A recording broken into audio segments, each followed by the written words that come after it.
বাংলাদেশকে অস্থিতিশীল করার উদ্দেশ্যে পলাতক একটি দল সর্বাত্মক চেষ্টা করছে বলে অভিযোগ করেছেন অন্তর্বর্তী সরকারের প্রধান উপদেষ্টা ডক্টর মোহাম্মদ ইউনূস। বিবিসি বাংলাকে দেয়া সাক্ষাৎকারে তিনি আরও বলেছেন, ভারতের সাথে বাংলাদেশের সম্পর্কে ফাটল ধরেনি।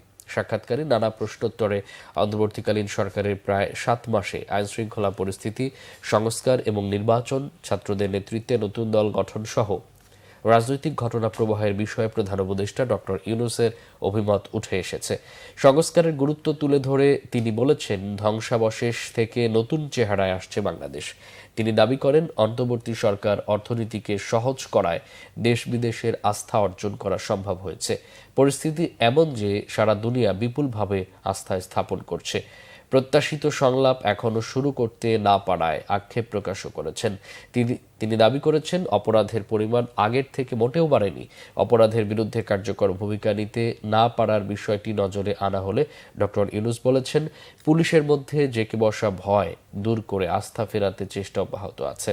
ঐক্যে ফাটলের অভিযোগ নাকচ করে তিনি দাবি করেছেন, এরকম কোনো ঘটনা ঘটেনি। ছাত্রদের নতুন রাজনৈতিক দল গঠনে সরকার কোনো সহায়তা করেনি।